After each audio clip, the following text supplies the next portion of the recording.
नमस्कार। कार्यक्रम ग्लोबल टकमा यहाँहरूलाई स्वागत छ। म नारायण तिमलसना। दर्शकहरू, मङ्सिर 4 का लागि दलहरू बीचको रस्साकस्सी, उम्मेदवार सिफारिसका कुरादेखि लिएर सिट बाँडफाँडको कुरामा यति बेला दलहरू रुमल्लिएको अवस्था छ। चुनाव लागिसकेको छ। मङ्सिर 4 को लागि संघीय र प्रादेशिक निर्वाचनका लागि जसरी दलहरू आफ्नो रस्साकस्सीमा छन्, सत्ता गठबन्धनभित्र रहेका दलहरू पनि सिट बाँडफाँडका लागि भनेर प्रत्येक दिन जसो बैठकहरू बसिरहेका छन्। बैठक त बसेको छ, तर सिट बाँडफाँडको अझैसम्म टुङ्गो लागेको अवस्था छैन। कसले कति सिट लिने यसैमा विवाद छ। प्रदेशको 330 र 165 निर्वाचन क्षेत्रमा अब कसरी दलहरू अगाडि बढ्दैछन्, विशेष गरेर एमालेबाट छुटिएको दल, उसले एक पार्टी गठन गरेको 1 वर्ष मनाइरहँदा भदौ महिनामा उसको जुन सदस्य सङ्ख्या छ त्यो कति छ, उसले दाबी गरे अनुसार समानुपातिकमा के साँच्चीकै 20 लाख मत ल्याउला त? सँगसँगै नागरिकता विधेयक र महाभियोगको प्रस्तावका विषयमा लिएर र माओवादी केन्द्रसँगको एकताको विषयलाई लिएर आज म कुराकानी गर्नेछु।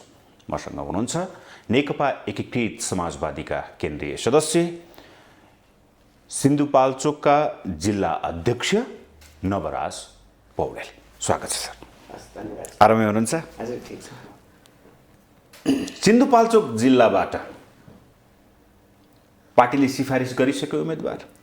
हामीले हाम्रो सेड्युल थियो 10 गते क्षेत्रीय कमिटीले सिफारिस गर्ने, 12 गते जिल्ला कमिटीले सिफारिस गर्ने, 15 गते प्रदेश कमिटीले सिफारिस गर्ने र 20 गते केन्द्रीय कमिटीले उम्मेदवारको बारेमा निर्णय गर्ने भन्ने थियो। त्यो चरणहरू पार गर्दै हिजो केन्द्रीय कमिटी केन्द्रीय सचिवालयको बैठकमा यी विषयवस्तुहरू प्रारम्भ भएको छ। केन्द्रीय सचिवालयको बैठक निरन्तर छ अहिले। भनेपछि नवराज पौडेल केन्द्रमा पर्नुभयो कि सङ्घमा पर्नुभयो? अब सिफारिसको हिसाबले सिन्धुपाल्चोकको क्षेत्र नम्बर 1 को खबाट पार्टीले सिफारिस गर्दै अब प्रदेशबाट केन्द्रसम्ममा पुगिएको छ, होइन, नाम गएको छ। अब हामी गठबन्धनबाट अगाडि बढ्नुपर्ने छ। अब खास गरी सिट बाँडफाँड कुन क्षेत्र कसलाई भन्ने विषयको अन्तिम टुङ्गो लागिसकेको अवस्था छैन। त्यस हिसाबले हामी आन्तरिक तयारीमा पुरापुर तयारी गरिराखेका छौँ र अब यो गठबन्धनको निर्णय निष्कर्षलाई बोकेर अगाडि बढ्छौँ। अब गठबन्धनको त म अहिले आउँला। हजुर। तर नेकपा एसले सिफारिस गर्दै गर्दा विभिन्न जिल्लामा विभिन्न खालका खबरहरू आइराखेका छन्।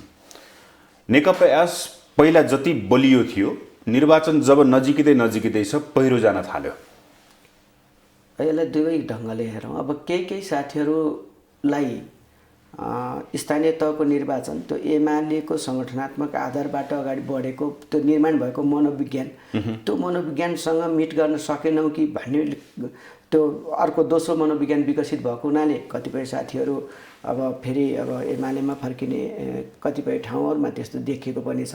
तर सँगसँगै धेरै पार्टीका साथीहरू हाम्रो पार्टीमा समाहित हुने प्रक्रिया पनि त्यतिकै जारी रहिरहेको छ। जस्तो हिजो मात्रै देख्नुहुन्छ जनता समाजवादी पार्टीको धेरै ठुलै नेताहरूको एउटा ठुलो टिम हामीसँग आएको छ। सिन्धुपाल्चोकमै भन्नुहुन्छ भने हिजो मात्रै हाम्रो राष्ट्रिय जनमोर्चाबाट सिन्धुपाल्चोकको 1 को कबाट के अरे अघिल्लो निर्वाचनमा लड्नुभएको साथी हामीसँग आउनुभएको छ। यस्तो क्रम चाहिँ जारी छ। अब यसलाई यो कतिपय पछिल्लो घटनाक्रमहरूबाट विकसित भए केही ठाउँहरूमा साथीहरू फर्किने क्रम भए पनि हामीसँग थपिनेको सङ्ख्या बढिराखेको छ र यो समाजवादी आन्दोलनको केन्द्रको रूपमा यसलाई विकास गर्न सकिन्छ भन्ने उद्देश्यका साथ हामी अगाडि बढिराखेका छौँ। त्यसो भए सर्लाहीको घटना के हो, गुल्मीको घटना के हो, सुदूरपश्चिमको घटना के हो, कर्णालीको घटना के हो?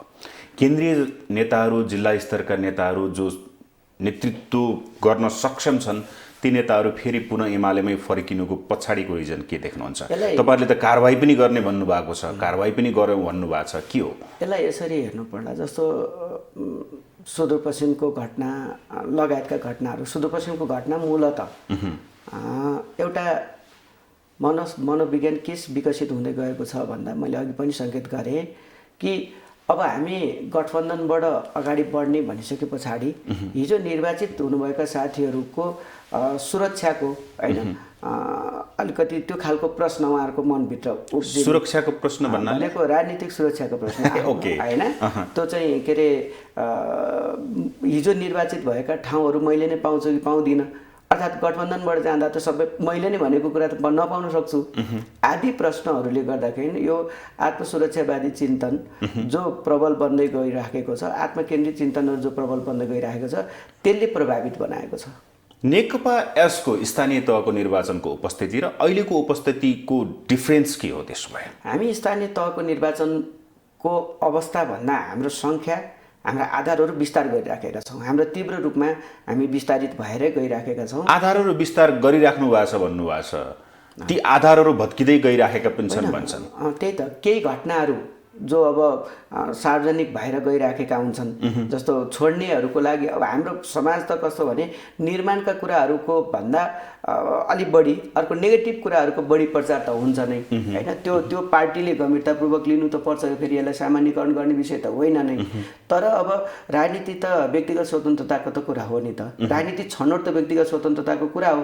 त्यसमा उसले आफ्नो अवस्था के रहन्छ भन्ने हिसाबले पनि अगाडि बढ्छ। मैले अघि नै भने बढी जसो आजको राजनीति आत्मकेन्द्रित छ होइन, म के हुन्छु भन्ने कुराले ठुला ठुला मान्छेहरूमा चाहिँ प्रभाव पर्ने होइन गर्दछ। त्यसको कतिपय प्रभावहरू परेका छन्, तर मूलभूत रूपमा यहाँहरूले देख्न सक्नुहुन्छ हामीले दर्जनौँ, एक दर्जनभन्दा धेरै माथि करिब 21-22वटा साना दलहरूलाई हाम्रो पार्टीमा समाहित गरिसकेका छौँ। आज पनि धेरै चाहिँ वामपन्थी पृष्ठभूमिका साथीहरू अब एक्लै रहेर मतलब सानो सानो आकारमा रहेर हुँदैन। अब यो समाजवादी पार्टीमा एकीकृत भएर जान सकिन्छ, किनभने यसमा दुईजना नेताहरू, एउटा अन्तर्राष्ट्रिय छवि बनाएका नेताहरू, पूर्व प्रधानमन्त्री चाहिँ माधव कुमार नेपालले यसको कमान्ड गरिरहनु भएको छ, सम्मानित नेता झलनाथ खनाल जस्तो व्यक्तित्व यहाँ हुनुहुन्छ र यसले मूलभूत रूपमा राष्ट्रिय राजनीतिमा ठिक एजेन्डालाई अगाडि सारिरहेको छ र गलत प्रवृत्तिका विरुद्धमा साहसिक चाहिँ लडाइँ पनि लडिरहेको छ। त्यसो भएको हुनाले वामपन्थी मुभमेन्टको केन्द्रको रूपमा यसलाई विकसित गरेर लैजान सकिन्छ भन्ने उच्च मनोविज्ञानका साथ धेरै साथीहरू हामी कहाँ समाहित भइरहनु भएको छ। तपाईँहरूले वामपन्थी आन्दोलनलाई केन्द्रित गर्न सकिन्छ भनेर नेकपा एकीकृत समाजवादी, जो तपाईँहरूले भन्नुहुन्छ वैकल्पिक कम्युनिस्ट शक्ति हो भनेर भन्नुहुन्छ, एमालेबाट छुट्टिँदै गर्दा यो भनिरहँदाखेरि पछिल्लो समयमा तपाईँहरू गठबन्धन सरकारमा हुनुहुन्छ र गठबन्धनमा रहेको दल नेकपा माओवादी केन्द्रसँग तपाईँहरू एकीकरण एकतासम्म पुग्ने हो, हामी संयुक्त घोषणापत्र लिएर जाने हो जस्ता कुरा आइराखेका छन्। तपाईँहरू एमालेसँग किन छुट्टिनु भयो? एमालेसँग तपाईँहरू छुट्टिएर जुन केन्द्र, एउटा कम्युनिस्ट केन्द्र बनाउने भन्ने सपना तपाईँहरूले भन्नुभयो, त्यो सपना फेरि 1 वर्ष नहुँदै एकतामा जान पर्ने अर्को दलसँग टाँसिनुपर्ने स्थिति किन आयो? यो महत्त्वपूर्ण प्रश्न तपाईँले गर्नुभएको छ। पहिलो कुरो त हामी नेकपा एमालेसँग छुट्टिएको भन्ने परम्परागत ढङ्गले जो हेरिराखेको छ, म यसलाई कसरी भन्छु भने नेकपा एमाले र माओवादी केन्द्रको बिचमा एकता गरेर जुन नेकपा, नेपाल कम्युनिस्ट पार्टी नेकपा निर्माण भएको थियो, त्यो नेकपालाई अदालतलाई प्रयोग गरेर चाहिँ विघटन गर्ने ठाउँमा पुर्याइयो र त्यो एकताको प्रक्रियाबाट चाहिँ त्यति बेलाको केपी ओली गुट अलग भयो र त्यसले पुरानो पार्टीलाई को नाम लिएर अगाडि बढ्यो। आजको नेकपा एमाले पुरानो नेकपा एमालेको निरन्तरता होइन, सबभन्दा पहिलो कुरो त्यो। त्यसो भएको हुनाले हामी हिजो पुरानो नेकपा एमालेको निरन्तरता स्वरूप निर्माण भएको नेकपा, त्यो नेकपा विभाजित भइसकेपछि अदालतको फैसला पछाडिको घटनाक्रमबाट नेकपा त आज हेर्नुहुन्छ भने 4 टुक्रामा विभाजित भएको जस्तो देख्नुहुन्छ। वामदेव कौडले एक ढङ्गले अगाडि बढिरहनु भएको छ, हामी एक ढङ्गले अगाडि बढेका छौँ। माओवादी र एमाले त्यो सबै नयाँ घटनाक्रमहरू र नयाँ पार्टीहरू हुन् यिनीहरू। यस हिसाबले अगाडि बढ्यो। एमाले कसरी नयाँ भयो? मैले तपाईँलाई भने नेकपा एमाले आफ्ना नीति, सिद्धान्त, विचार, सङ्गठनात्मक संरचना सबै चिजलाई डिजल्भ गरेर माओवादी केन्द्र र नेकपा एमालेको बिचमा एकता गरेर नयाँ पार्टी निर्माण भएको थियो। त्यो नयाँ पार्टी निर्माण गर्दाखेरि पुराना सबै संरचनाहरू चाहिँ समाप्त भएको घोषणा गरेर अगाडि बढेको थियो। त्यो नेकपा पछिल्लो नेकपा नेपाल कम्युनिस्ट पार्टीको विभाजनबाट सिर्जना भएको नयाँ पार्टी हो, पुरानो नाम लिएको नयाँ पार्टी हो कि। जस्तो नेपाल कम्युनिस्ट पार्टी माले भनेर भन्थ्यौँ नि हामी, 47 अगाडि माले नै मूल भनेपछि 4वटा भनेका चाहिँ नयाँ हुन् हो, होइन? एकदम नयाँ। अब भनेपछि बताउनुहोस् न त, अघि मेरो प्रश्न, तपाईँहरू किन छुटिनु भयो हो, अब तपाईँहरू किन फेरि एकता गर्दै हो? मूलभूत रूपमा हामीले नेकपा किन निर्माण गरेका थियौँ भन्ने प्रश्न, त्यो त्यसमा हामी प्रवेश गर्नुपर्छ। नेकपा निर्माण हामीले यस कारणले गरेका थियौँ, त्यो राष्ट्रिय स्वाधीनताका लागि, नेपालको समृद्धिका लागि, होइन? त्यो वाम जनमत जुन छ, त्यो वाम जनमतलाई एकीकृत गरेर एउटा कम्युनिस्ट केन्द्र निर्माण गरेर जानुपर्छ र हामीले अब यो क्रान्तिको चरणहरू, राजनीतिक क्रान्तिको चरण पार गरेपछि अब निर्माणको चरणमा प्रवेश गर्नुपर्छ र निर्माणको लागि एकता अनिवार्य छ भन्ने उद्देश्यका साथ हामीले तत्कालीन नेकपा एमाले र माओवादी केन्द्रको बिचमा एकता गरेर नेपाल कम्युनिस्ट पार्टी बनाएका थियौँ। अब यो बिचमा राज्य सञ्चालनका सन्दर्भमा तत्कालीन प्रधानमन्त्री केपी शर्मा ओलीले लिनुभएको नीति, पार्टीको स्थापित विधि पद्धति र अन्तरिम चाहिँ विधानलाई समेत उल्लङ्घन गरेर गएको त्यो परिस्थितिभित्र उत्पन्न भएको टकराव, त्यसका बिचमा अब राज्य सत्ताको प्रभाव समेत अदालतमा पर्यो र चाहिँ असोज 23 को चाहिँ निर्णयबाट नेकपालाई फेरि त्यो चाहिँ तत्कालीन ऋषि कट्टेल समूहले हालेको निवेदनलाई आधार बनाएर अदालतले त्यो नेकपाको नाम, नेपाल कम्युनिस्ट पार्टीको नाम अर्कोसँग जुध्यो, तपाईँहरूले अर्को नाम लिएर आउनुहोस् भनेर जुन प्रकारको फैसला भयो, त्यो फैसलालाई टेकेर एकता होइन विभाजन रोज्यो। कसले भन्दा केपी ओली समूहले, होइन? केपी ओली तत्कालीन नेकपाको केपी ओली समूहले विभाजन रोजिसके पछाडि उत्पन्न भएको परिस्थिति हो। त्यसो भएको हुनाले एउटा समूहले विभाजन रोजे पनि समग्रमा नेपालको उन्नयनको लागि, राष्ट्रिय स्वाधीनताको संरक्षणको लागि र राष्ट्र हितका लागि अगाडि बढ्नको लागि राष्ट्रिय शक्तिहरूको बिचको एकता र सहकार्य अपरिहार्य विषयवस्तु हुन् र कम्युनिस्ट आन्दोलनको बिचको एकता त महत्त्वपूर्ण विषयवस्तु हुन्। हामीले अलग अलग छरेर बसेर हामीले उठाएका एजेन्डाहरूलाई सम्बोधन गर्न सक्दैनौँ। जस्तो पछिल्लो चरणमा त्यसका लागि त एकता गर्नुभएको थियो, त्यसका लागि त नेकपा बनाउनु भएको थियो, तर तपाईँहरू टिक्न सक्नु भएन। त्यो नेकपाको नयाँ परिस्थितिबाट त्यो नेकपाको निरन्तरता चाहन्छौँ, नयाँ परिस्थितिबाट हामी त्यो नेकपा बिउताउन चाहन्छौँ। त्यो नयाँ परिस्थिति भनेको के हो? यो नयाँ परिस्थिति भनेको जुन बेला नेकपा थियो त्यो बेला माधव नेपाल र प्रचण्ड झलनाथहरू मिलेर जसरी ओलीलाई एक्ल्याउने प्रयास भयो, अब तिनै शक्ति चाहिँ अब फेरि मिल्न खोज्या हो। कुरो यस्तो होइन, ओलीलाई एक्ल्याउने प्रयत्न होइन, गलत नीतिका विरुद्ध पार्टीभित्रको आन्तरिक सङ्घर्ष भयो, होइन? त्यो सङ्घर्ष त अपरिहार्य थियो। आन्तरिक सङ्घर्ष भयो कि इगो भयो? त्यो आन्तरिक सङ्घर्ष भयो, इगो होइन। नेतृत्व बीचको इगो भयो कि के भयो? आन्तरिक सङ्घर्ष भयो, तर मूल लिडरसिप, फर्स्ट मेन लिडरसिपमा चाहिँ इगो पैदा भयो। इगो पैदा भयो कसरी भने, म त पार्टीको पहिलो अध्यक्ष, म त देशको प्रधानमन्त्री, होइन? पार्टीले गरेका निर्णयहरू, पार्टीले गरेको निर्णय, पार्टीका स्थापित नीतिबाट सरकार सञ्चालन गर्ने, राज्य सञ्चालन पार्टीले निर्देशन गर्छ भन्ने जस्ता प्रश्नहरूबाट जब अगाडि बढे, त्यसका कारणले उत्पन्न भएको परिस्थिति हो यो। त्यसो भए हजुर छुटिनु भयो, कम्युनिस्ट केन्द्र बनाउँछु भनेर छुटिनु भयो, त्यस अब एकताको लागि जाँदै हुनुहुन्छ हो? किन? जरुर जरुर। त्यो छुटिनुको पनि अर्को पृष्ठभूमि के छ भने, हामी त्यसका बावजुद पनि नयाँ नाम लिएर, जो अदालतले जे कुरा गरेको थियो त्यसमा नाम नयाँ लिएर पनि एकीकृत ढङ्गले जाउँ भन्ने पक्षमा थियौँ, पहिलो कुरो। दोस्रो कुरो, हामी तत्कालीन नेकपा एमाले समूहको भएको हुनाले हामी नेकपा माओवादी केन्द्र र नेकपा एमाले अलग अलग भइसक्दाको अवस्थामा पनि माओवादी अलग भए पनि त्यसलाई नयाँ चरणबाट एकता गरौँ, तर नेकपा एमालेलाई चाहिँ विभाजन नगरौँ भन्ने पक्षमै थियौँ। तर केपी ओली गुट त्यो एकताको पक्षमा रहेन र हाम्रो पार्टीका नेता चाहिँ यत्रो लामो इतिहास बोकेको कमरेड माधव कुमार नेपाल, कमरेड झलनाथ खनाल लगायत 14 जना सांसदलाई कारबाही गरेर ठेलेर लैजाने परिस्थिति सिर्जना भइसके पछाडि आन्तरिक सङ्घर्षको माध्यमबाट, वैचारिक सङ्घर्षको माध्यमबाट तत्कालीन नेकपा एमालेको रूपान्तरण असम्भव देखियो नि त, होइन? त्यो कब्जाको मनस्थितिबाट उहाँहरू अगाडि बढिसके पछाडि त्यो रूपान्तरण असम्भव देखियो र निषेधको बाटो अपनाइसके पछाडि नयाँ तरिकाबाट पार्टीको पुनर्गठन अभियान हामीले सञ्चालन गऱ्यौँ र देशव्यापी तपाईँहरूलाई निकालियो, यसरी बुझौँ, एमालेले निकाल्यो एकदम। तपाईँहरू बसौँ कि असल मान्यताहरूलाई बाहिर राखेर गलत मान्यताले पार्टी कब्जा गर्यो। हामी नेकपा गलत नेता कसरी भन्नुहुन्छ? 9 महाधिवेशनले चुनेर पठाएको होइन र नेतालाई? कुरो यहीँनेरि छ। 9 महाधिवेशनले चुनेर पठाएको हो, प्राविधिक हिसाबले थोरै मतको अन्तरमा चुनेर पठायो, तर कम्युनिस्ट पार्टी एकै मत अन्तर भए पनि पराजित त भयो भने त्यसलाई स्वीकार गर्नुपर्छ। स्वीकारेकै हो त, त्यसमा दुई मात्रै भएन नि। त्यही भएर त पार्टी एकताको चरणमा पनि नेकपा चरण पनि 1 नम्बरको अध्यक्ष बनाएको हो नि त। तर पार्टी केबाट चल्छ? निर्वाचनको एकमतबाट बढी आएको एकमतबाट चल्छ कि पार्टीको महाधिवेशनले निर्धारित गरेको नीतिबाट चल्छ, होइन, विधानबाट चल्छ? हो, प्रश्न न नीति अवलम्बन गर्यो केपी ओली समूहले, न विधान आत्मसात गर्न सक्यो।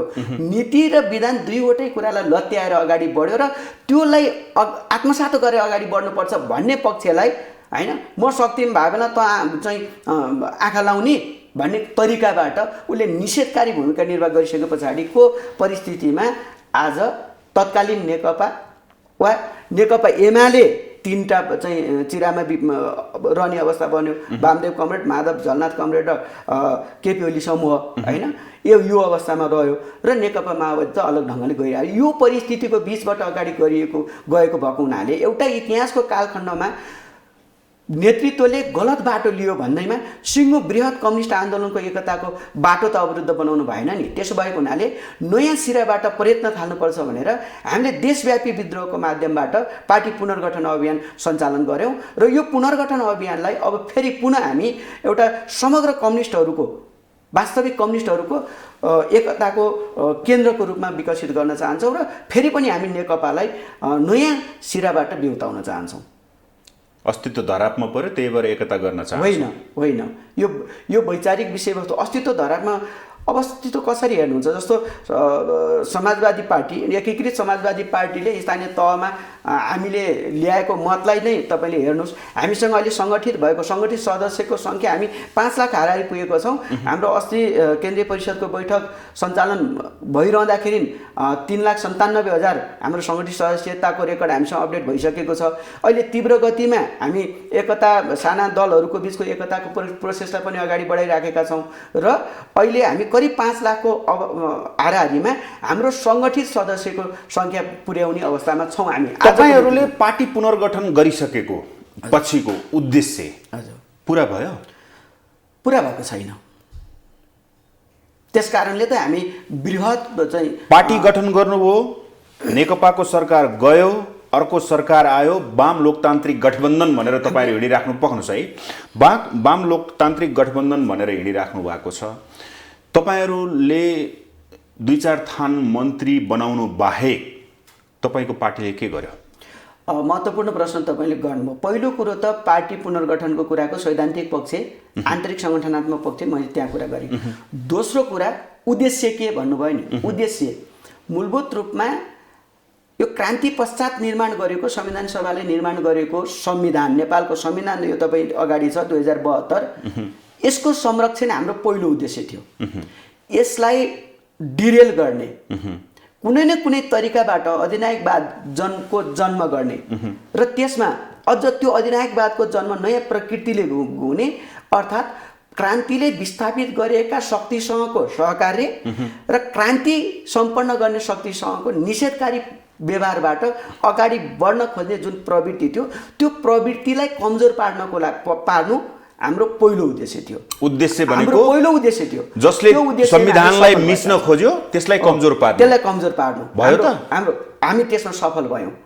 संविधानलाई समाप्त पारेर दुईपल्ट संसदको हत्या गरेर, होइन, जुन जाने प्रयत्न गरिएको थियो त्यसलाई हामीले असफल पार्यौँ र आज आवधिक निर्वाचनको चरणमा हामी प्रवेश गरेका छौँ। त्यो हाम्रो ऐतिहासिक सफलता हो। समाजमा त्यो प्रवृत्ति कमजोर भयो, पुष्टि भयो। भइसकेर कमजोर भएको छ, भएन र? अझै कमजोर हुन्छ, धेरै कमजोर हुन्छ। यदि आफूलाई वैचारिक रूपले रिभाइभ नगर्ने हो भने, सङ्गठनात्मक रूपले नसोच्ने हो भने, अर्थात् अहिले जुन तरिकाबाट उहाँहरू अगाडि बढ्न खोजिरहनु भएको छ, हेर्दै जानु होला। मङ्सिरको 4 पछाडि, मङ्सिरको 10 गते यो टेबलमा बसेर हामीले डाटा केलाउँदाखेरि प्रष्ट देखिनेछ। त्यसो भएको हुनाले उनीहरू सच्चिँदाखेरि फेरि एकताको नयाँ चरणबाट हामी अगाडि बढ्न सक्छौँ। अहङ्कार प्रदर्शन गरेर मैले अघि नै भनेको गलत शक्तिसँगको सहकार्यबाट अगाडि बढ्न जाँदाखेरि उहाँहरू सकिनुहुन्छ, निषेध हुनु। तपाईँहरूले उम्मेदवारी सिफारिस गर्दै गर्दा ट्याक्कै तपाईँ पोइन्टमा आउनुभयो कि एकता हुनसक्छ, सच्चियो भने चाहिँ राम्रो हुनसक्छ, नसच्चिए चाहिँ पतनको बाटोतिर एकदम। होइन। तर गुल्मीमा नेकपा एकीकृत समाजवादी र एमाले बीच अब निर्वाचनमा सहकार्य गर्ने, पार्टी एकता गर्ने सम्मको कुरा गरेर त्यो खालको परिस्थिति निर्माण भयो भनेर भनिन्छ, सहमति भयो भनेर भनिन्छ। भनेपछि तपाईँहरूको मन जुन नेकपा एसमा तपाईँहरू जानुभयो, त्यो प्रवृत्ति विरुद्ध भनेर जानुभयो। हामीले आरोप लाउँदाखेरि तपाईँहरूले सत्तामा जानुभयो, दुई चार थान मन्त्री बनाउनु भयो भन्दा पनि त्योभन्दा अरू केही काम उपलब्धि भएन। तर अहिले चाहिँ एमालेसँग फेरि मिलौँ घरतिर फर्क्यौँ भयो हो होइन। यसलाई मैले अघि नै पनि भने, हामी जुन उद्देश्यका साथ नेकपा निर्माण गरेका थियौँ त्यो उद्देश्यमा केन्द्रित हुनुपर्छ। तर त्यहाँभित्र उत्पन्न भएका खराब प्रवृत्तिको विरुद्ध सङ्घर्ष त जारी रहनुपर्छ नि त।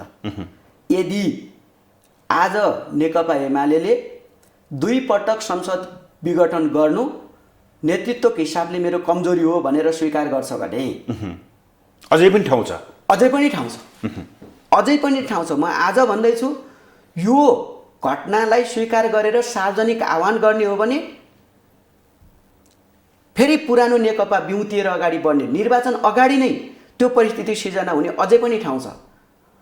यदि मैले भने क्रान्तिले विस्थापित गरेका शक्तिहरूलाई आफ्नो आफ्नो ठान्ने र सहकार्य अगाडि बढाउने, तर यो यत्रो महान अभियान आन्दोलन, यो पार्टी निर्माण गर्ने पंक्तिलाई बाहिर राखेर सफलता प्राप्त गर्छु भनेर कुनै सपना देखिरहनु भएको छ भने स्थानीय तहको निर्वाचनमा देख्नु हो, नेकपा एमाले हिजो प्राप्त गरेको जित्न त जेसुकै होला, हराउने क्षमता नेकपा एसमा छ। यो त के हुन्छ भने क्रमशः विकास हुँदै जाने शक्तिले होइन। अब यो खराब प्रवृत्ति एकैचोटि क्या यो स्विच थिच्या जस्तो त हुँदैन नि। कुन कुन घटनाक्रममा कहाँ गल्ती गर्यो भन्ने कुरा त, गल्ती गर्ने प्रवृत्तिहरू, खराब प्रवृत्तिहरू त उजागर हुँदै जानु पर्यो अनि सही मान्यताहरू स्थापित हुँदै जानु पर्यो नि त। त्यसो भएको हुनाले पानी पनि त 0 डिग्रीदेखि उम्लिन त 100 डिग्रीमा पुग्दाखेरिको जुन त्यसले चरण पार गर्नुपर्छ, हामी त त्यही चरणमा छौँ नि त होइन। चिसो पानी चाहिँ क्रमशः चाहिँ विस्थापित हुने, तापमा परिणत हुने क्रम हुन्छ। त्यस भएको हुनाले नेकपा एमालेको हालत पनि त्यही हो। हामी 0 डिग्रीबाट 100 डिग्रीको चरणमा हामी निरन्तर विकसित हुँदै गएको छौँ र एकदम ठन्डा चिसो पानी चाहिँ तापमा परिणत हुँदाखेरि चिसोको मात्रा त के हुन्छ, स्वाभाविक रूपले बग्लिन्छ, घट्दै जान्छ र अन्तिममा त चिसो भन्ने नै हुँदैन नि त होइन। भनेपछि त्यही परिस्थिति हो, यो परिस्थिति बिहोर्नुपर्छ। त्यसो भए अब तपाईँहरू चाहिँ अघि भन्नुभयो कि अझै पनि सच्चिएर आए ठाउँ छ। एकदमै, हामीले त सार्वजनिक आह्वान पनि गरेका हौँ। अब यहाँनिर तपाईँहरू त भन्दै हुनुहुन्छ फेरि गठबन्धनसँग चाहिँ सिट बाँडफाँडको कुरा गरिराख्नु भएको छ पनि। यसमा दुईवटा कुरो, पहिलो त हामीले त्यसो भनिरहँदाखेरि आजको नेकपा एमालेको आजको नेतृत्वले स्वीकार गर्यो त होइन, स्वीकार गरेन नि। गर्यो भने गठबन्धन छोडिदिनुहुन्छ? उसले, यसमा प्रश्न हुनुहोस्, उसले नेकपा एमाले संसद विघटनको घटनामा हाम्रो कमजोरी भयो, अदालतले गलत मनसायबाट पार्टी फोर्ने मनसायबाट आए पनि त्यो 15 दिनको जो समय दिएको थियो नि, नयाँ नाम लिएर आइज भनेको, त्यो नयाँ नाम लिएर आइज भनेको बेलामा हामीले नयाँ नाम दिने कुरामा एकताबद्ध गरेर भएर जाने कुरामा कमजोरी गऱ्यौँ भनेर सार्वजनिक आह्वान गर्ने हो भने विषयवस्तु नयाँ ढङ्गले अगाडि बढ्छ। तर त्यसको लागि ऊ तयार छैन। पोलिटिकल कोर्स नै चेन्ज हुन्छ, त्यसो पोलिटिकल कोर्स चेन्ज हुन सम्भावना छ, त्यो सम्भावना छ। एक्सर्साइज केही भइराखेका छन्। दोस्रो तहका केही नेताहरू जो अलिकति पूर्ण रूपमा वामपन्थी चेतनाबाट प्रेरित छन्, कम्युनिस्ट आन्दोलनको हितप्रति अगाडि बढ्न चाहन्छन्, उहाँहरूले प्रयत्न गरिरहनु भएको छ। तर मूल नेतृत्व त्यो शून्य पक्षमा छैन। त्यसमै त्यो सम्भव छैन। हामी कल्पना मात्रै गरिराखेका छौँ। त्यसो भएको हुनाले त्यसले क्षति बिहोर्दैछ, त्यो आन्तरिक रूपमा पनि क्षति बिहोर्दैछ। किन बुझिरहनु भएको छ नि त होइन। गलत प्रवृत्तिका विरुद्ध ठिक छ, बाहिर गएर हामीले जस्तो विद्रोह गर्न तयार नभएर म त्यहीँभित्र बसेर अझ पनि सङ्घर्ष गर्छु भन्ने पक्षलाई जुन प्रकारको उहाँहरूले जुन वैचारिक सम्प्रेषण गरिरहनु भएको छ र उहाँहरूमाथि जुन प्रकारको किनारीकृत गरिराखेको छ यो त जनताले बुझेछ नि त, मतदाताले बुझेछ नि त, वामपन्थी मतदाताले त झन् बढी बुझेछ नि त। यो कुरा महत्त्वपूर्ण छ।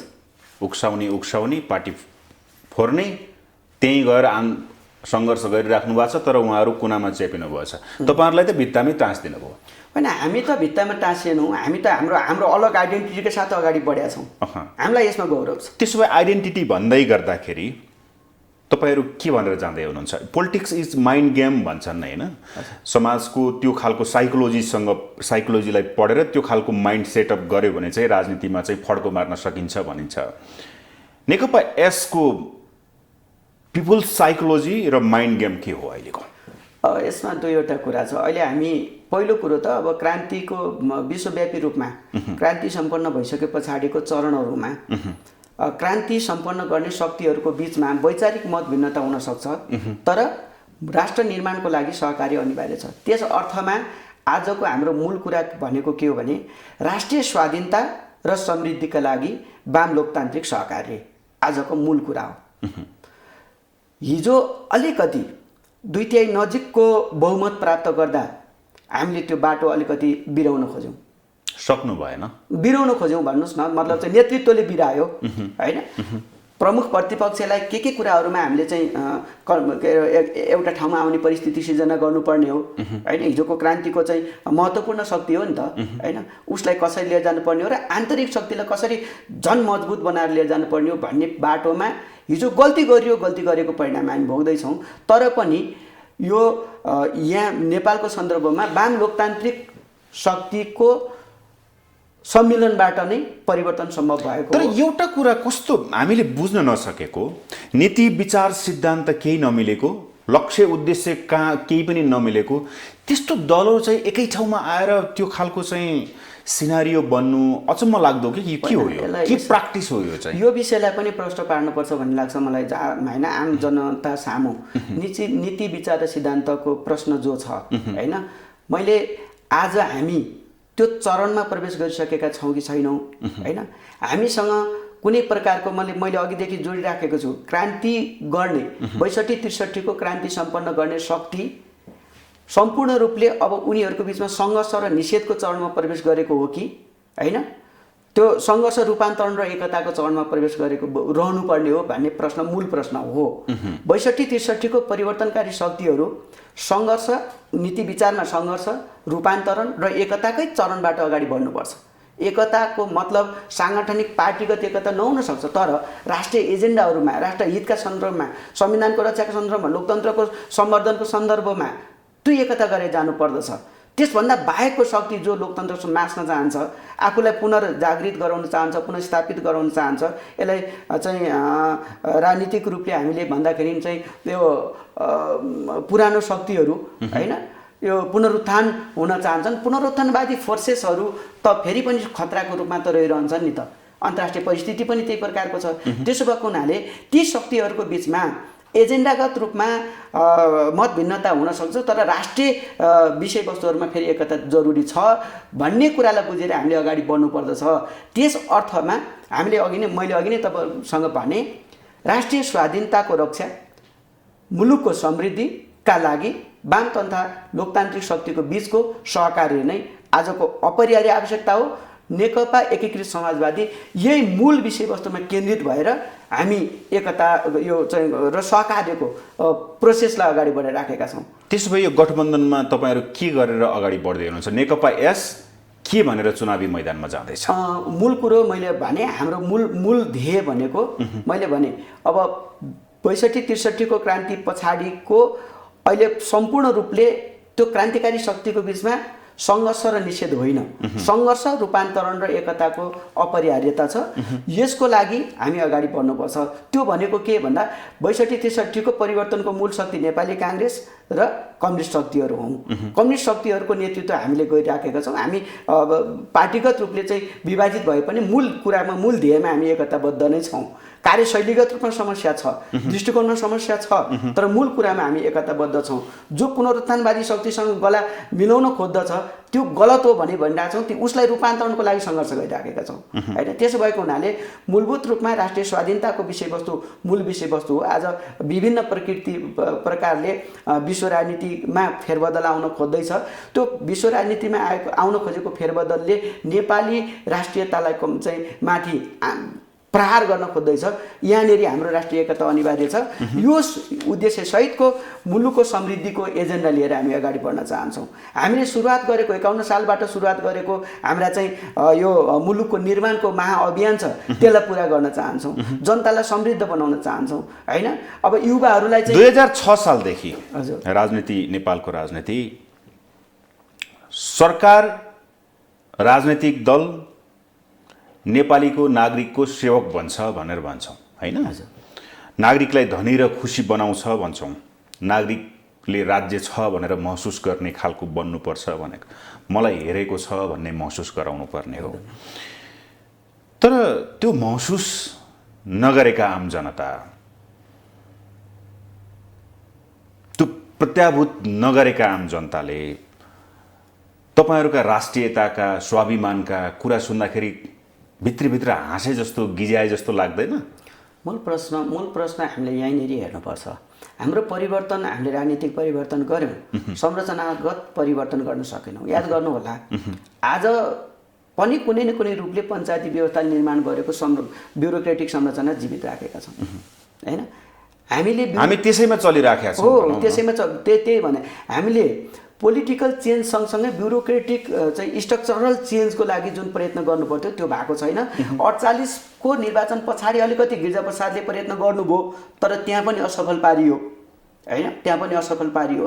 त्यस पछाडि त हामीले प्रयत्नै गरेका छैनौँ। त्यसो भएको हुनाले जो स्थायी सरकारको रूपमा रहिराखेको हुन्छ उसभित्रको मानसिकता परिवर्तन नगरिकन, संरचनागत परिवर्तन, आमूल परिवर्तन नगरिकन पोलिटिकल लिडरहरू सफल हुँदा रहेनछन् भन्ने कुराको पाठ सिक्नुपर्छ। भनेपछि त सबै टेस्टेड छन्, पाठ सिक्नुपर्दछ। टेस्टेड त छन् नि। 62-63 पछि का बनेका सरकारहरूमा तपाईँको नेतृत्व, अन्य दलहरूको नेतृत्व सबै टेस्टेड छन्। यो टेस्टेड प्रति चाहिँ आम जनता खुसी भएन कि? यो स्वाभाविक रूपले हो। अब हामीले कतिपय हाम्रा चाहिँ जनतालाई डेलिभरीका विषयवस्तुहरू हामीले उठाएका एजेन्डाहरू, जस्तो हामी निर्वाचनमा जाँदाखेरि हामीले घोषणा गरेका घोषणापत्रका विषयवस्तुहरू हामी एउटा घोषणापत्र लिएर जान्छौँ, काम अर्कोतिर गर्छौँ। त्यस कारणले जनतामा व्यापक निराशा सिर्जना भएको छ हो। यही कुरा परिवर्तन गर्नु, यही कुरा चेन्ज गर्नुपर्छ र लिडरसिपलाई चाहिँ परिवर्तन गर्नुपर्छ, चेन्ज गर्नुपर्छ, लिडरसिपको माइन्डसेट चेन्ज गर्नुपर्छ भन्ने सङ्घर्ष त फेरि आन्तरिक रूपले जारी नै छ नि त। त्यसो भएको हुनाले यसको तात्पर्य, यसको निष्कर्ष यो निकाल्न हुँदैन कि यो लोकतान्त्रिक, खास गरी सङ्क्रमणकालीन समाजमा पोलिटिकल साइन्समा एउटा साला मोडेल भन्ने छ कि ब्युरोक्रेटिक मोडेलमा होइन। अब त्यहाँ चाहिँ त्यही मोडेलबाट आजको नेपाल अगाडि बढिरहेछ भनेर बुझ्नुहोस् न होइन। त्यसलाई चेन्ज गर्नुपर्छ कि होइन। आदर्श एकातिर, व्यवहार अर्कोतिर, घोषणा एकातिर, व्यवहार अर्कोतिर हुने जुन मोडेलबाट सङ्क्रमणकालीन समाज अगाडि बढ्छ भन्ने कुरा जे चिज स्थापित भइराखेको छ त्यो अवस्थामा छौँ र हामी यसैलाई परिवर्तन गर्नुपर्छ। भनेपछि के भनेर जाँदै हुनुहुन्छ? संयुक्त घोषणा जाने हो तपाईँहरू घोषणापत्र लिएर माओवादी केन्द्रसँग कि गठबन्धनसँग? होइन, हाम्रो प्रयत्न त अब समग्र सहकार्यमा रहेका दलहरूकै बिचमा संयुक्त घोषणापत्र लिएर जाने वातावरण बन्यो। किनभने जब सहकार्य गर्दैछौँ भने त्यो संयुक्त साझा नीति तथा कार्यक्रम लिएर जानु नै राम्रो हुन्छ सबभन्दा पहिलो कुरो होइन। जस्तो राष्ट्रियताको सवालमा हेर्ने दृष्टिकोण के, अन्तर्राष्ट्रिय नीतिका सन्दर्भमा कुरो के, आर्थिक नीतिको सन्दर्भमा कुरा के होइन। जस्तो चाहिँ अब नेपाली काङ्ग्रेसको तर्फबाट कतिपय कुराहरू आइराखेको छ होइन। आर्थिक नीति र परराष्ट्र नीति चाहिँ नेपाली काङ्ग्रेसको अनुसारको चाहिँ मान्नुपर्छ भन्ने कतिपय कुराहरू आइराखेको छ। त्यो भनेको के होइन। जस्ता कतिपय हामीलाई अति भनेपछि संयुक्त घोषणापत्र लिएर जाने सम्भावना छ कि छैन? सबैभन्दा राम्रो संयुक्त घोषणापत्र लिएर जाँदाखेरि यो चाहिँ राष्ट्र निर्माणको लागि, विकासको लागि, समृद्धिको लागि, राष्ट्रिय एजेन्डा निर्माण गर्नको लागि त्यही तय गरेर जानु राम्रो। त्यो गर्न सकिएन संयुक्त रूपमा भने पनि कम्तीमा वैचारिक नजिक सामिप्यता रहेका शक्तिहरूको बिचमा चाहिँ संयुक्त घोषणापत्र लिएर जान सकिन्छ र त्यसै गरी जानुपर्छ। त्यो सामूहिक कमिटमेन्ट नै मुलुकको जो चाहिँ डिरेल हुन लागेको प्रक्रियालाई चाहिँ बचाउने एउटा चाहिँ महत्त्वपूर्ण माध्यम हुन्छ भन्ने त्यसअनुसार नै हामी जाने प्रयत्न गरिराखेका छौँ। तर फेरि तपाईँहरू त माओवादी केन्द्रसँग संयुक्त घोषणापत्र बनाएर दुईटा पार्टी जाने भन्नुभएको छ, त्यो गठबन्धनको त कुरै छैन, के हो यो चाहिँ? होइन, त्यही त मैले भने जस्तो अब माओवादी केन्द्र र एकीकृत समाजवादीको बिचमा संयुक्त घोषणापत्र बनाएर जाने भन्ने कुरामा सहमति भएको छ। तर त्यो सहमति हामी चाहन्छौँ काङ्ग्रेस सहितकै अगाडि बढेर राम्रो हुन्छ। यसमा काङ्ग्रेसले अलिकति रिथिङ गर्नुपर्छ। कतिपय काङ्ग्रेसले लिएको परराष्ट्र नीति, लिन खोजेको परराष्ट्र नीति र आर्थिक नीतिका सन्दर्भमा हाम्रा बिचमा मत अन्तर छ होइन। यो उदारवादी अर्थतन्त्र, नवोदारवादी अर्थतन्त्रलाई आत्मसात गर्ने कि समाजवादी अर्थतन्त्रलाई आत्मसात गर्ने, त्यो मोडल विकसित गर्ने भन्ने बारेमा त डिबेट छ। यद्यपि नेपाली काङ्ग्रेस प्रजातान्त्रिक समाजवादलाई आफ्नो आदर्श मान्ने पार्टी भएको हुनाले त्यहाँको वैचारिक पक्ष अब अगाडि आउनु पर्दछ र अब प्रजातान्त्रिक समाजवादको दिशामा जाने हो भनेदेखि त संविधानले भनेको समाजवाद उन्मुख अर्थतन्त्र बनाउने त हाम्रो त यो संविधानमा घोषणा गरिएका कुराहरू हुन् नि। त्यसो भएको हुनाले त्यो प्रतिबद्धताबाट अगाडि जानको लागि नेपाली काङ्ग्रेसले कमिटमेन्ट गर्ने हो भने हामी साझा घोषणापत्र लिएर अगाडि बढ्न सक्छौँ। त्यो परको पाटो भयो। हजुर, सिट बाँडफाँडै टुङ्गो लागेको छैन।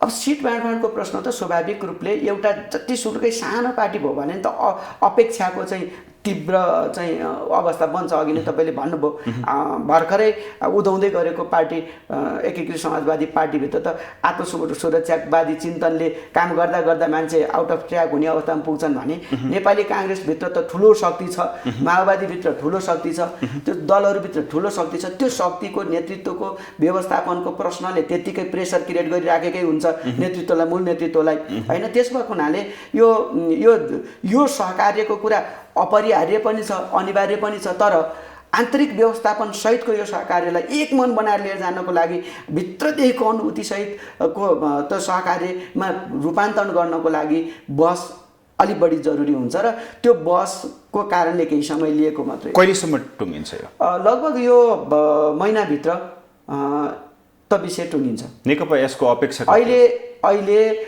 दलहरूको बिचमा न्यूनतम सहमति नजिक पुगेको छ सिट सङ्ख्याको हिसाबले। अब हामी प्रदेश तहको छलफलमा नेकपा यस केन्द्रमा कति? तपाईँहरूको त त्यो क्राइटेरिया हामी 37 त हामी पुरा छौँ भन्नुभएको थियो यसकै एकजना नेताले। तपाईँहरू 40बाट चाहिँ मिड पोइन्ट 25 भन्नुभएको थियो। अहिले पछिल्लो सुन्नमा आएको छ 17-18 मा पनि चित्त बुझाउने होइन। अब हामी 25 को आसपासमै हाम्रो सङ्घको सन्दर्भमा विषयवस्तु टुङ्गिन्छ 25 कै आसपास 25 को आसपासमा टुङ्गिन्छ। त्यसो भए एउटा कुरा तपाईँहरूले अघि भन्नुभयो कि हामी 5 लाख हाम्रो सदस्यहरू छन्। तपाईँको अध्यक्ष भन्नुहुन्छ कि नेकपा यस समानुपातिकमा 20 लाख ल्याउँछ। आधार के हो? स्थानीय तहको निर्वाचनमा हामीले जम्मा 27.9% ठाउँमा मात्रै उम्मेदवारी दिएका थियौँ। 27.9% ठाउँमा उम्मेदवारी दिँदा हामीले प्राप्त गरेको मत 9 लाख प्लस मत हामीले प्राप्त गरेका छौँ। हामीले त धेरै ठाउँमा त उम्मेदवारै दिएनौँ गठबन्धनको कारणले। त्यस भएको हुनाले यो निर्वाचन चाहिँ के हो भने प्रत्यक्षतर्फ गठबन्धन हुन्छ होइन, तर समानुपातिकतर्फ त प्रत्येक निर्वाचन क्षेत्रमा आफ्नो चाहिँ मत हुन्छ नि त होइन। त्यसो भएको हुनाले हाम्रो यही प्रतिशतलाई एकपल्ट आकलन गरेर हेरौँ होइन। अहिले साना कतिपय पार्टीहरूसँग हाम्रो चाहिँ एकता प्रक्रिया मत बढ्ने आधार भनेका यिनै हुन् हो। मत बढ्ने साना पार्टीहरू होइन, त्यो हामीसँग एकताबद्ध भएको कुरालाई हेर्नुहोस्। कतिपय चाहिँ बहिर्गमित जनमुक्ति सेनाको यो त देशव्यापी त्यो सञ्जाल भएको पङ्क्ति हामीसँग एकताबद्ध भएको छ। जनता समाजवादी पार्टीबाट धेरै साथीहरू हामीसँग एकताबद्ध भएको छ होइन। अरू साना वामपन्थी शक्तिहरू हामीसँग एकताबद्ध भएको छ। र त्यसपछि अघि नै मैले भने यो पार्टीभित्र दुईवटा कुरा महत्त्वपूर्ण छ। हामीलाई न हिजोको कुनै प्रकारको प्रत्यक्ष हत्या हिंसाको होइन त्यो आरोपबाट हामीले बोकेर हिँड्नुपर्ने अवस्था छ होइन, न हामीसँग चरम भ्रष्टाचारको चाहिँ कालो दागलाई बोकेर हामी अगाडि बढिराखेका छौँ। यो दुइटै चिज हामीसँग छैन। समाजले खोजेको पनि यही छ त। ललिता प्रकरण भनेर छ त। ललिता प्रकरण जारी छ। आरोप लगाइएको विषयवस्तु आफ्नो ठाउँमा छ। त्यो प्रोसेसले पुरा गर्दा म यसलाई धेरै टिप्पणी गर्दिनँ। तर कसैको निष्कलङ्क व्यक्तित्वमाथि होइन त्यो आफू विभिन्न प्रकरणमा जोडिएका मान्छेहरूले बुनेका षड्यन्त्र मात्रै हुने। हिजो थिएन राजा ज्ञानेन्द्रले अगाडि बढाउँदाखेरि माधव नेपालमाथि कुनै न कुनै चिजको खोजी गरेर लोकमान पोस्टरै आउँथ्यो त त्यो प्रयत्न गरेका होइनन् सारा चिज गरे होइनन् प्रमाणित गर्न सकेनन् नि त त्यसो भएको हुनाले अहिले खास गरी अब कम्युनिस्ट आन्दोलनभित्रैबाट यो हामीले पार्टी पुनर्गठनको जुन क्रान्तिकारी अभियान सञ्चालन गऱ्यौँ त्यसको नेतृत्व माधव कुमार नेपालले गर्नुभयो र मैले अघि नै भनेको होइन यो शान्तिपूर्ण प्रतिस्पर्धाको माध्यमबाट भ्रष्टाचार रहित सुशासनमा आधारित रहेको राज्य सञ्चालन गर्नुपर्छ भन्ने क्रिम कार्यकर्ताहरूको फोर्स हामीसँग छ हाम्रो सबभन्दा बलियो मैले अघि भने हामीलाई कुनै पनि प्रकारको होइन त्यो रातो दाग पनि हाम्रो सर्टमा छैनन् कालो दाग पनि हाम्रो सर्टमा छैनन् त्यस भएको हुनाले त्यही समाज निर्माण गर्नु आजको आवश्यकता हो नि त जनताले बुझेका छन् नि त त्यस कारणले यही कुरा नै यही जनताको बुझाइ र आवश्यकता नै हाम्रा सन्दर्भमा समानुपातिक मत बढ्ने प्रमुख आधार हो तर यो भनिरहँदाखेरि अहिले वैकल्पिक शक्तिहरू चाहिँ धेरै निर्माण भइरहेका छन् यसप्रति तपाईँको बुझाइ तपाईँ पनि युवा हुनुहुन्छ के छ कुनै पनि राजनीतिक शक्ति निर्माण हुनको लागि अब दुई तीनटा कुराहरू महत्त्वपूर्ण हुन्छन् उसको मूल पोलिटिकल मिसन के हो केका लागि कतिपय अगाडि पनि त वैकल्पिक शक्ति बन्छु भनेर चिजहरू उदाएका थिए नि आफ्नो मूल ध्येयलाई पछाडि राखेका थिए होइन तर अलिकति प्रयत्न गरेर आए तर अन्तिममा त अहिले आफ्नो मूल ध्येय पनि प्रकट गर्ने ठाउँमा पुगेका छन् त्यस भएको हुनाले अहिले पनि कतिपय चाहिँ त्यही प्रवृत्तिले पात्र परिवर्तन गरेको छ होइन पात्र परिवर्तन गरेर अगाडि ल्याइदिएको छ ऊ आफ्नो भित्री मूल कुरा अगाडि बढाउँदैन तर मूल मेन स्ट्रिमका राजनीतिक दलहरूको बिचको अन्तर्द्वन्द्व उनीहरूका कतिपय कमजोरी अयोग्यताहरू जो मूल लिडरसिपबाट प्रकट भइराखेका छन् त्यसबाट उत्पन्न भएको विद्रोहको भावलाई उपयोग गर्न सकिन्छ कि भन्ने तरिकाबाट चिजहरू आएको छन् पञ्चायतकालमा नै नानी मैयाले काठमाडौँमा चुनाव जित्नु भएन र त्यो किन भन्दा पञ्चायतले गरेका ती गलत क्रियाकलापको विद्रोहको प्रकट भएको नानी मैयाले चाहिँ क्रान्ति गर्नुहुन्छ भनेर प्रकट भएको होइन नि त हो यस्तो अवस्थामा कतिपय परिणामहरू तपाईँले देख्न सक्नुहुन्छ तर त्यो दीर्घकालीन हो कि होइन भन्दा दीर्घकालीन हुन सक्दैन त्यसको लागि त प्रष्ट मिसन चाहियो प्रष्ट भिजन चाहियो अर्थनीति के हो होइन नीति नियममा बसेर नीति नियममा जनतालाई राख्छु भनेर त्यो खालको क्रियाकलापहरू देखिराख्नु भएको छैन पछिल्लो समयमा अब यस्तो छ कतिपय यो मैले अघि भने अहिले मैले भनेको कुरा बुझ्नुभयो होला भन्ने लाग्छ मलाई होइन यो कतिपय हिडन चिजहरू छ अर्को नेपालको सन्दर्भमा नेपालमा लेफ्टिस्ट मुभमेन्टले कतिपय हिडन चिजहरू छन् के देख्नुहुन्छ मैले त्यही भन्दैछु नेपालमा लेफ्टिस्ट मुभमेन्टप्रतिको वामपन्थी आन्दोलनप्रतिको जुन अपार जनसमर्थन छ नि यसलाई कसरी थियो भन्नुहोस् न छ अहिले नै छ थियो अहिले नै छ विभक्त छ त्यो पार्टीगत रूपले विभक्त छ अहिले पनि छ म दावाका साथ भन्छु यो मोर देन 65% मङ्सिरको 4 गते चुनावमा पनि प्रमाणित हुनेछ लेफ्टिस्ट मुभमेन्टको कुरा गर्दैछु म त्यो प्रमाणित हुनेछ मोर देन 65% रेकर्डेड कुरा मैले भनिरहेको छु हो यो चिज जब एकताबद्ध भन्छ भने एउटा केन्द्र भन्छ नि हो त्यो केन्द्र नबनोस् भनेर फेरिमा त्यसलाई चाहिँ परिचालन गर्नु चलखेल भयो होइन विभिन्न शक्तिहरू छन् नि त बुझ्नुभयो नि त्यो राष्ट्रिय शक्ति त पनि छ अन्तर्राष्ट्रिय शक्ति पनि छ त्यसले चाहिँ खास लगानी गरेर होइन पठाइएका पात्र प्रवृत्तिहरू अगाडि आइराखेका छन् त्यसले प्रारम्भमा जनताको के अरे चाहिँ लोकप्रिय एजेन्डाहरूलाई आफ्नो आड भरोसा लिन्छ र अन्तिममा त उसले आफ्नो पहिलो रूप प्रकट गर्नै पर्छ होइन त्यस भएको हुनाले यो कुरातर्फ मतदाताहरू सचेत हुनुपर्छ ओके ठिक छ अब यो सिट बाँडफाँडको तपाईँ भन्नुभयो कि अब केही समयमा हुन्छ मङ्सिर 4 सम्म मात्रलाई हो कि यो गठबन्धन त्योभन्दा पछि पनि जान्छ यसमा त मैले अघि नै पनि भने मैले के भने राष्ट्रिय स्वाधीनता र समृद्धिका लागि वाम लोकतान्त्रिक सहकार्य भने मैले यो मङ्सिर 4 मात्रै होइन यो मुलुकको आवश्यकता हो त्योभन्दा पछाडि पनि होइन त्यो आवश्यकता हो सहकार्य गरेरै अगाडि बढ्नुपर्छ हामी थोरै सङ्ख्या प्राप्त गर्ने बित्तिकै त्यो चाहिँ सहयोगी शक्तिहरूको लागि निषेधको वातावरणबाट अगाडि बढ्न खोज्यो लोभ लालचमा फस्ने त प्रवृत्ति छँदैछ नि दलहरूमा ठिक छ पोस्टमा कुन पोस्टमा जाने भन्ने कुराकोमा प्रतिस्पर्धा हुनसक्छ, तर राष्ट्रिय एजेन्डालाई अगाडि बढाउने, समृद्धिको एजेन्डालाई अगाडि बढाउने र राष्ट्रिय स्वाधीनतामाथिको जुन खतरा पैदा हुँदै गइरहेको छ नि अन्तर्राष्ट्रिय परिस्थितिले, तपाईँ याद गर्नुहुन्छ होइन, हामीले चाहिँ हेऱ्यौँ नि त, हामीले एमसिसीको एउटा प्रकरण हेऱ्यौँ, एसपिपीको अर्को प्रकरण हेऱ्यौँ, लगायतका चाहिँ तपाईँको चाइना ताइवानको बिचमा अमेरिकी संलग्नताका परिघटनाहरू यहाँ छन्, उता रुस युक्रेनका परिघटनाहरू एकातिर छ। विश्व कुनै न कुनै ढङ्गले कतै नयाँ चाहिँ युद्धतर्फ विश्वयुद्धतर्फ त उन्मुख भइराखेको छैन भन्ने यो जस्तो अवस्थामा नेपाल जस्तो मुलुकले आफूलाई कसरी राष्ट्रिय एकताको एउटा चाहिँ सूत्रमा होइन नेपालको स्वाधीनतालाई रक्षा गर्ने भन्ने कुराको सन्दर्भमा त साझा नीति आवश्यक बनाउनु पर्ने छ नि त। त्यस अर्थमा र नेपालको समृद्धिको अर्थमा नेपालको हित अनुकूलको वैदेशिक सहयोग भित्र्याउने पनि, तर नेपालको राष्ट्रियतामाथि आँच नआओस् भन्ने कुरालाई यस मामिलामा एउटा साझा अवधारणा बनाएर अगाडि बढ्नुपर्ने छ। मुलुकको समृद्धि यत्तिकै आउँदैन, गफ गरेर आउँदैन। हामीसँग कतिपय प्राकृतिक स्रोत साधनहरू छन्, त्यसलाई उपयोग गर्ने, त्यसलाई औद्योगिकरण गर्ने, त्यसलाई चाहिँ आयात प्रतिस्थापन गर्ने अवस्थामा पुर्याउनको लागि त हाम्रो व्यापक औद्योगिकरणको चाहिँ यो वातावरण सिर्जना गर्नुपर्ने छ, राष्ट्रिय पुँजीको विकास गर्नुपर्ने अवस्थामा पुग्नुपर्ने छ।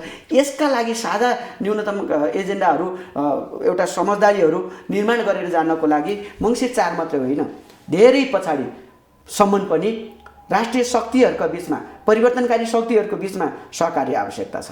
राष्ट्रियताको सवालमा सिङ्गो राष्ट्रिय शक्तिहरूको बिचमा चाहिँ सहकार्यको आवश्यकता छ र समृद्धिको सवालमा मैले अघि नै भने मूलभूत रूपमा परिवर्तनकारी शक्तिहरूको लोकतन्त्रको सम्वर्धनको सवालमा, संविधानको रक्षाको सवालमा मूलभूत रूपमा परिवर्तनकारी शक्तिहरूको सहकार्यको आवश्यकता छ। त्यसो भएको हुनाले को पोस्टमा कहाँ कतिखेर जान्छ त्यो कुरा ठुलो कुराहरू होइन, तर के का लागि जाने भन्ने कुरो मूल कुरा हो र त्यो एजेन्डा निर्माण गर्नको लागि सहकार्य आवश्यकता छ। अब त्यसो भए यसलाई थाँती राखेर नागरिकता विधेयकको विषयमा अलिकता जोडौँ। नागरिकतामा तपाईँकै पार्टीभित्रका केही नेताहरू एकदमै विरोध गरिराख्नु भएको छ। नागरिकता विधेयक ठिक छैन, यसलाई सच्याउनुपर्छ, राष्ट्रियताप्रति, सार्वभौमिकताप्रति, राष्ट्रिय अखण्डताप्रति धेरै यो बेइमानी हुने खालको नागरिकता विधेयक छ, यो सरकारले राम्रो गरेन भनेर विरोध गरिरहेको बेलामा दुवै सदनबाट पास भएर राष्ट्रपतिकोमा प्रमाणीकरणको लागि पठाइएको छ पुनः। अब यो पास हुन्छ कि राष्ट्रपतिले पास गर्नै पर्छ कि राष्ट्रपतिले पास नगर्दा नि हुन्छ? संविधानको व्यवस्थालाई हेर्दाखेरि, धारा 113 को 4 लाई हेर्दाखेरि राष्ट्रपतिले सदनबाट गएका एकपटक स्वीकृत भएर गएका विषयवस्तुहरूलाई पुनर्विचारको लागि पठाउन सक्ने अवस्था छ र अघिल्लो चरणमा राष्ट्रपतिले जे गर्नुभयो त्यो विशुद्ध संवैधानिक कदम थियो, उपयुक्त कदम थियो। त्यसमा राष्ट्रपतिलाई कुनै पनि शङ्का गर्नु आवश्यक छैन हैन। राष्ट्रपतिको भूमिकाको हिसाबले उहाँले उपयुक्त भूमिका निर्वाह गर्नुभएको छ र अब राष्ट्रपतिले उठाउनु भएको कतिपय प्रश्नहरूमा संसदले उपयुक्त जवाफको खोजी गर्नु पर्थ्यो, किनभने नागरिकता जस्तो विषयवस्तु चाहिँ यो संवेदनशील विषयवस्तु हुन् हैन, यसको राष्ट्रियतासँग यसका विषयवस्तु जोडिन्छन्। यद्यपि आजको प्रावधानले सम्पूर्ण रूपमा राष्ट्रियता कमजोर पार्छ कि पार्दैन भन्ने कुराको सन्दर्भमा हामीले हेर्न सक्छौँ हैन, त्यसलाई ठिक ढङ्गले गर्न सकिन्छ। कतिपय अवस्थामा हिजो अलि अगाडि हामीले जन्मसिद्ध नागरिकता जो को व्यवस्था गऱ्यौँ, त्यसबाट अब त्यो जन्मसिद्धको आधारमा नागरिकता दिएको छ तर उसको बसोबास आदि इत्यादि छैन, त्योसँग कतिपय प्रश्न यहाँनिर जोडिएका छन्। तर अर्को प्रश्न के हो भने खास गरी अहिले अलिक बढी बहसमा आएको प्रश्न भनेको महिलाहरूको सन्दर्भमा छ, भनेको अङ्गीकृत वैवाहिक अङ्गीकृतका सन्दर्भमा छ।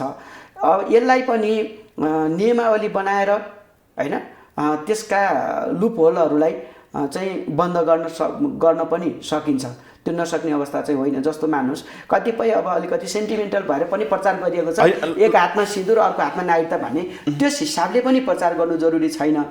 जब वैवाहिक महिला चाहिँ नेपाली नागरिक होइन, त्यता ब्रिफिङतिर नजाउँ, राष्ट्रपतिले के गर्ने पास गर्नु हो। यस्तो अवस्थामा अब राष्ट्रपतिको भूमिका भने संवैधानिक दायित्व, संविधानले के भन्छ भने एकपल्ट राष्ट्रपतिले संसदमा फिर्ता गरिसके पछाडि त्यस उप छलफल गएर संसदको दुवै सदनले पुनः पारित गरेर पठाए पछाडि राष्ट्रपतिले त्यसलाई प्रमाणीकरण गर्नुपर्छ। यो राष्ट्रपतिको दायित्व हो। त्यसभन्दा बाहेकको विकल्प संविधानले दिएको छैन। त्यसकारणले राष्ट्रपतिबाट त्यही संवैधानिक दायित्व पुरा हुन्छ भन्ने कुरा 15वटा सन्देश लेखेर पठाउनु भयो हजुर ब्रिथिङको लागि। हजुर राष्ट्रपतिले किन पठायो भनेर इगोमा सत्ता गठबन्धन तपाईँहरूकै दलले हुबहु गर्नुपर्छ, यसलाई चेन्ज गर्ने होइन भनेर इगोका साथ पठाइदिएको अवस्था छ।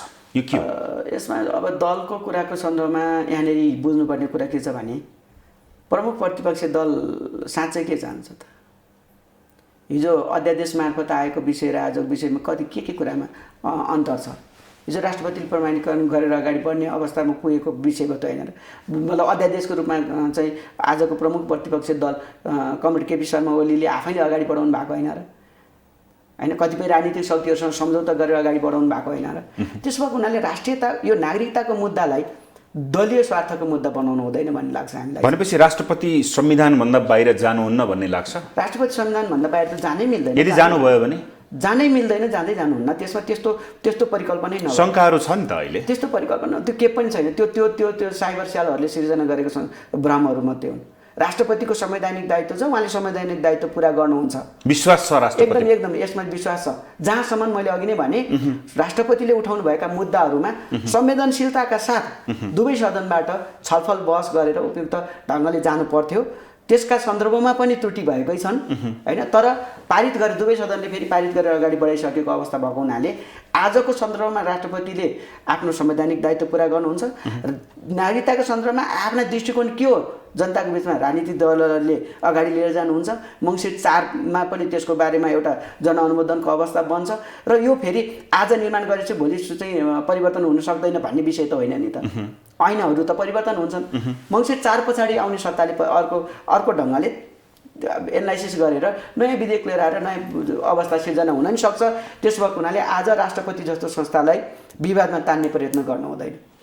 अब महाभियोगको कुरा आउँ। हजुर, पास होला?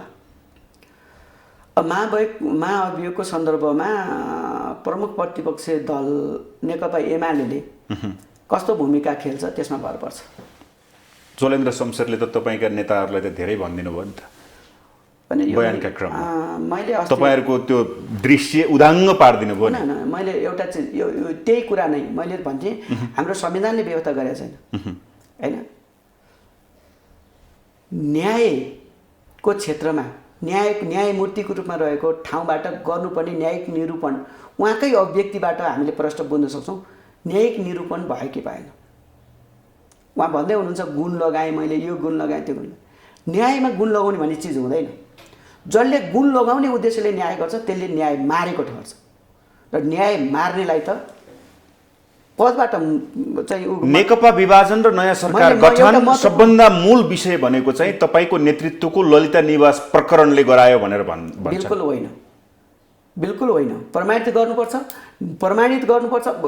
हेर्नुहोस्, गर्ला पार्टी सिद्धिला भन्ने बेलामा चाहिँ एउटा कुरा तपाईँहरूले महाभियोग लगाउनु भयो। आरोप त उहाँले त्यही त लगाउनु भएको छ। उहाँलाई लाग्यो, उहाँलाई आज लाग्यो उहाँको डिफेन्सको तर्फबाट गर्नुभएको कुरा त्यो हामीले खोजेको न्यायिक निरूपणमा त्यो प्रोसेस छ नि त, अन्तर्राष्ट्रिय प्रोसेस छ नि होइन। त्यसमा उहाँ चुक्नुभयो कि चुक्नु भएन? संसदले खोजेको प्रश्न यो हो, महाभियोग लगाएको प्रश्न यो हो। कैयौँ कुराहरू उहाँले स्वीकार गर्नुभएको छ र उहाँको अभिव्यक्तिमा मैले अघि भन्दै थिएँ, जो कसैलाई गुण लगाउने उद्देश्यले न्याय निरूपण गर्छ भने त्यसले न्याय मारेको ठहर्छ। न्याय मार्नेलाई त पदमुक्त होइन, जेल हाल्नुपर्छ। धेरै धेरै धन्यवाद छ। धन्यवाद। उहाँ हुनुहुन्थ्यो नेकपा एकीकृत समाजवादीका केन्द्रीय सदस्य, नेकपा एकीकृत समाजवादी सिन्धुपाल्चोक जिल्लाका जिल्ला अध्यक्ष नवराज पौडेल। हवस् त, आजको लागि कार्यक्रम ग्लोबल टक यति नै। सम्पूर्ण टिमसहित मलाई पनि आज्ञा दिनुहोस्। नमस्ते।